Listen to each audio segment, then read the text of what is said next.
All right, we are live, I believe. So, hope you guys are having a great day. If you are watching this live, probably see a little bit of a different setup here with the camera, with the background behind me. Went ahead and painted the walls behind me just completely dark, completely black. Actually, the same color I painted my home gym this week. Just for a little bit of a different vibe to kind of get rid of the messy background. So, hope that you like the setup. If you're watching it live too, looks a little funky with the light in the background and everything. Still trying to figure out the best spot to place these cameras and everything. But no, I like it. I like the vibe. So hope you guys are having a great day. I'm going to jump into today's topic, which I'm really excited to talk about, which actually was not what I was going to talk about today. But I've been having quite a few conversations with people, some clients, some non-clients, about this. So I thought it'd be really important to jump on here and talk you guys through this because I think it's going to help you so much within your fitness journey, especially if you are somebody who falls into the trap of comparing yourself to others and comparing yourself and your progress to other people's progress and feeling like you're always behind or feeling like you are not seeing as much progress as you should be seeing. So I think, there's this really big problem with social media of like all these huge transformations being highlighted. And I don't think it's a problem of it itself, but I think it's a problem when you look at these transformations and you take them the wrong way or you perceive them in a certain way, and then it leads to you getting discouraged about your own journey. So, like, you might see a picture of somebody who has lost, 20 pounds or lost 30 pounds, and you might be on your fat loss journey or a fitness journey, and you might have been doing this for 4 months, and you might be down, let's say 5 pounds. And you're like, why is Sally down 30 pounds in 6 months and I'm only down 4 or 5 pounds in 4 months? What am I doing wrong? What am I not doing that's not enough? Or why, is this person seeing so much more progress than I am? And am I doing something wrong? Is there something wrong with my body? And it can become very discouraging and it can become very frustrating if you see these other people's results and think, okay, that's what the expectation should be for me. But the important thing to remember with your fitness journey, with your fat loss journey, is that everybody is on their own path. Everybody is almost playing their own game. Like, you might think, okay, two people side by side, me and Sally over here, we both want to lose fat. We both want to lose 30 pounds. We're on the same journey. But that's not the case. Even if you both are the same body weight, even if you both have the same body weight goal of losing 30 pounds of body fat, you are playing different games. And the reason why I say that and what I mean by that is everyone has dealt with a different hand of cards when they are born, with how they grew up, with the health habits or exercise habits they were passed down from their parents or their caregivers. They're dealt with a certain set of genetics or genes of how they respond to exercise, how they respond to working out, how they respond to fat loss, how they respond to calorie restriction, right? Do you have this huge jump in hunger, or do you really not have that much hunger? A few weeks ago, I think it was, I did a podcast on metabolic phenotypes of how some people, their metabolism slows down a lot easier than other people when you bring calories down or you restrict calories. And some people's metabolisms adapt really well when you increase calories, so it prevents weight gain as much, right? So everyone's dealt with a specific set of genes of how much their metabolism adapts to how much they eat. And also, too, everyone's dealt with a certain set of genes of how full they feel after meals. Now, there are general strategies that we know from research that increase fullness. So eating more fiber per meal or per day, eating a good amount of protein at each meal, probably aiming for 25 to 30 grams at each meal at minimum. Having a balanced meal with fruits, vegetables, protein, some kind of carbs, primarily whole grains if we can. spacing that out evenly throughout the day, drinking plenty of water. These are all strategies that we know help with fullness. Eating more voluminous foods. So instead of eating really calorie dense foods like olive oil or peanut butter or cookies, brownies, where there's a lot of calories jam packed in a small amount of food, we can eat more voluminous foods. So think of things like really low calorie popcorn, or think of salads with low calorie dressing. Think of things like rice. Even like boiled potatoes are a very, very high volume food for the amount of calories you get. So we can implement those strategies to help with fullness too. But even if you take two people and one person follows the same exact strategies to keep themselves full and eats the same amount of calories versus somebody else who is maybe even at the same body weight, because of their genetics and the way their digestive system sends, the fullness signals to their brain, the way their brain interprets those things, they can both, like if you were to put down a piece of paper and say, okay, rate your fullness on a scale of 1 to 10, and you would have them do that for multiple meals throughout the day for an entire week, they might rate their fullness levels differently, even though they're eating the same exact things, using the same exact strategies, currently at the same body weight. But because of their genetics, those things might be different, right? So we're all dealt a different hand of cards with our genes there too. Not to mention, we're all dealt with a different hand of cards as far as our genes of how we respond to strength training or lifting weights, right? If you've listened to any of my podcasts or my videos, you'll know it's so important when we want to lose fat to build muscle at the same time, or really make lifting resistance training a big priority of our workouts. Because when people want to lose fat, they don't just want to lose weight on the scale. They don't want to just see the pounds go down, and they think they just want to lose fat, but in reality, they want their fat mass to decrease and they want their muscle mass to increase too, most likely, because that's what gives you that lean tone look that a lot of people are aiming for with all this. Now, if you're like a huge bodybuilder and have like muscles popping out of your skin, then maybe you don't want to build muscle. But most people in this group really aren't in that case. Or most everyday people, unless you're taking some drugs to help assist you there, are not at that case. So lifting weights, building muscle plays a big role in how your body shape looks and how lean and tone you look, regardless of how much body fat you actually have in your frame. So someone who is at a predisposition or more predisposed to gain muscle easier is going to have an easier time looking lean, because they're going to have more muscle compared to the amount of fat they have just naturally from lifting.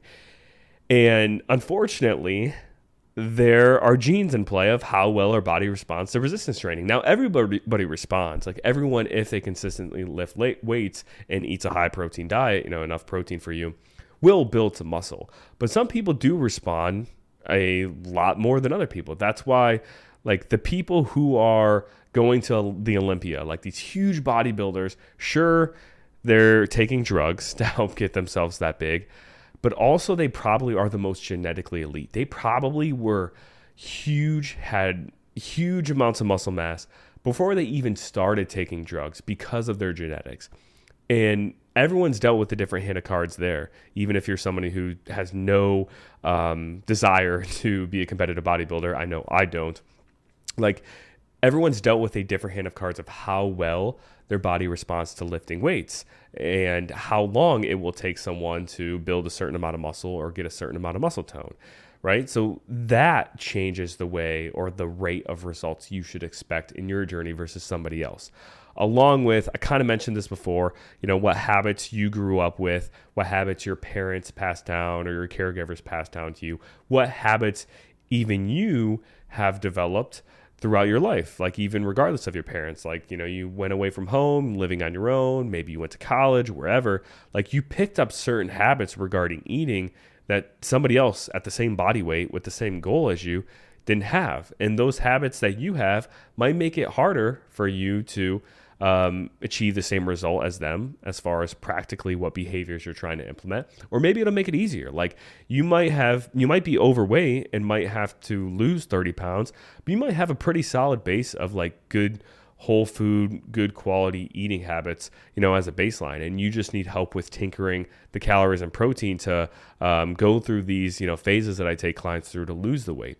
But somebody else, on the other hand, they might have a diet filled with just a lot of processed foods, really low protein, and they might have to learn not only how to manipulate their calories and protein, but they also might have to learn how to actually eat and practically implement whole, healthy, good quality foods into their diet to make it easier for them. So that's another layer of skill or another layer of something that they have to learn based on, their past experiences, and whether or not, your habits that you picked up were your fault or somebody else's fault. Somebody else passed them on to you, maybe your parents or caregiver. Like I said, there's still things that you have to overcome if they're there for you, along with, thinking about, how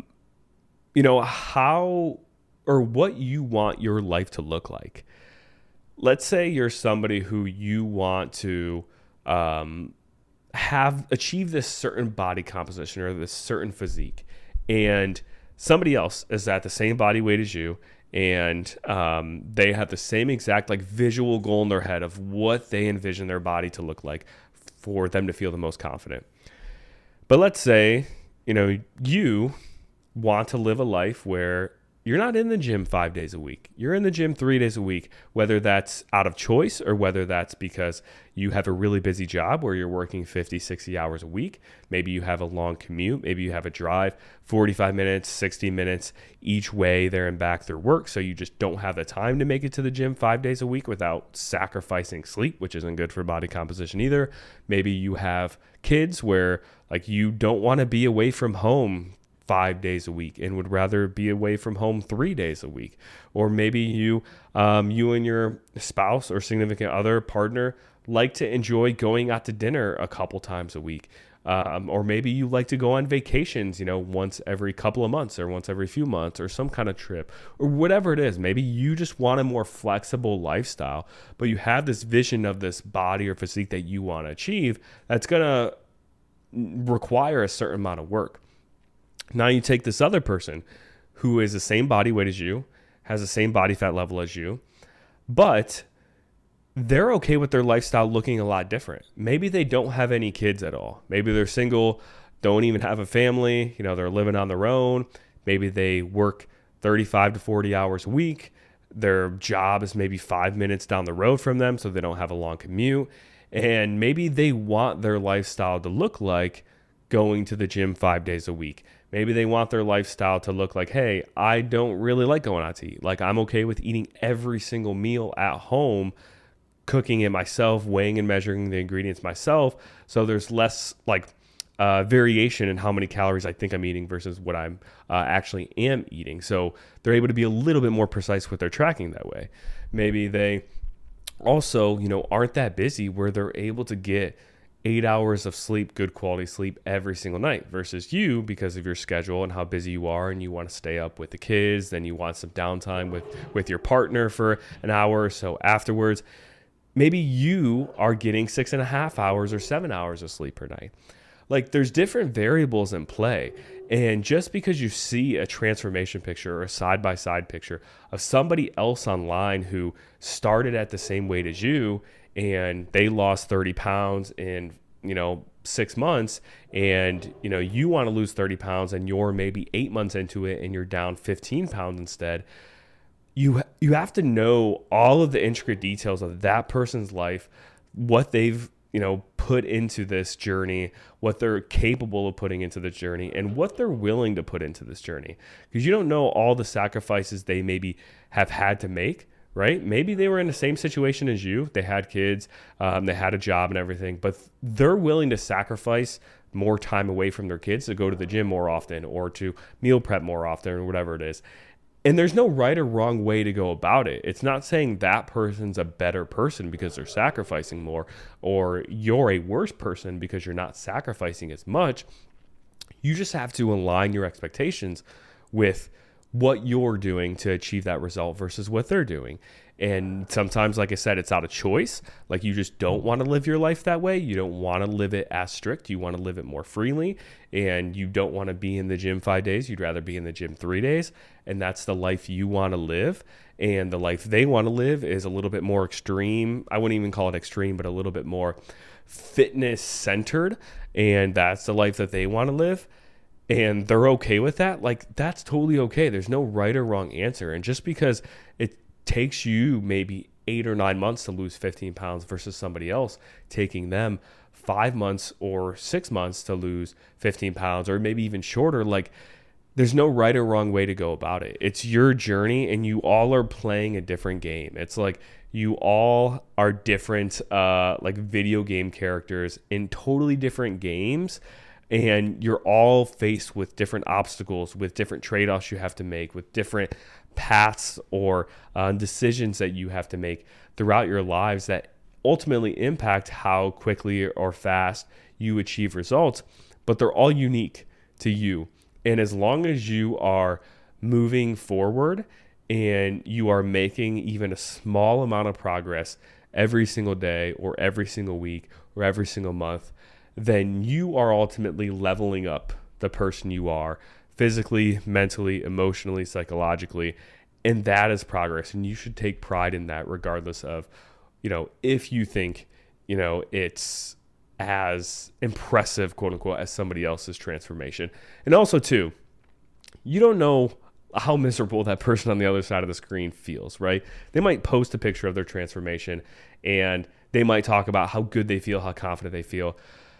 But you don't know if they're miserable inside because they are giving up so much time away from their kids. You don't know how crappy they feel on a day-to-day basis because maybe they are eating such a low amount of calories. You don't know how exhausted they feel because they're sacrificing so much sleep maybe to go to the gym more often or whatever it is. Or you don't know how fearful they might be of, shoot, am I going to actually be able to keep this weight off afterwards? Because like what they're doing right now is so different from the life they were living or the life they want to live after they lose the weight. Like you don't know all those variables.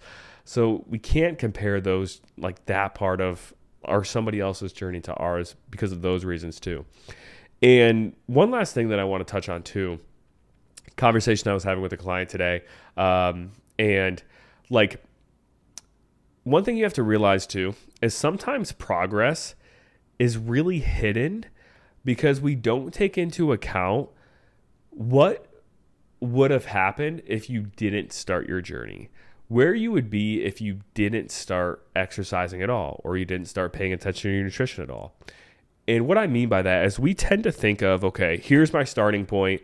I'm 200 pounds. This is day one of my fitness journey. Maybe it's January 1st and you're like, okay, I'm going to start taking this seriously. I've been gaining weight recently. And I've been gaining weight consistently over the past, let's say, 2-3 years, and I'm tired of it. It's time to take control of my life. And you start, eating healthier, making better food choices, and working out regularly, exercising, tracking your steps, doing all the things. And let's say after 2 months, you're down maybe a few pounds, right? 3 pounds. And then maybe after 6 months, let's say you're down 8 pounds. And you're like, man, 8 pounds in 6 months. It's not really that much. I just saw Judy post that she just lost 25 pounds in the past 5 months. Like, what am I doing wrong? And if you're comparing yourself to someone else, like that's one issue that we kind of already went over.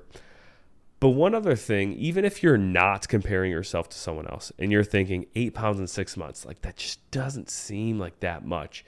And you're frustrated or disappointed with that and disappointed with yourself. Think about where you would have been if you didn't start that journey January 1st.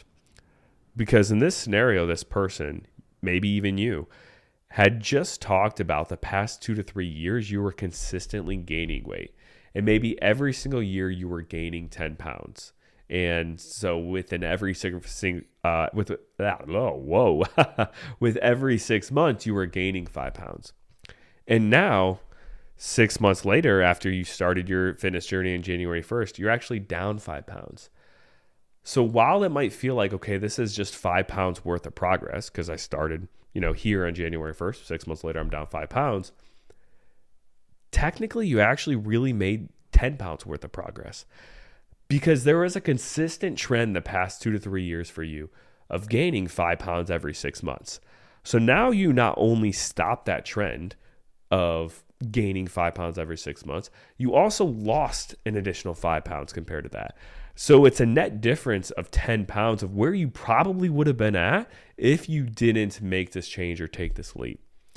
So that's something else to remember, is that our body weight and the changes we see, it's not just, okay, here's my starting point, and no matter what I do, I'm always going to be at this starting point. Even if I do nothing and don't pay attention to my nutrition at all, I'm always going to stay here, and then I'm going to start making change, and then any progress I make is like moving forward from that point.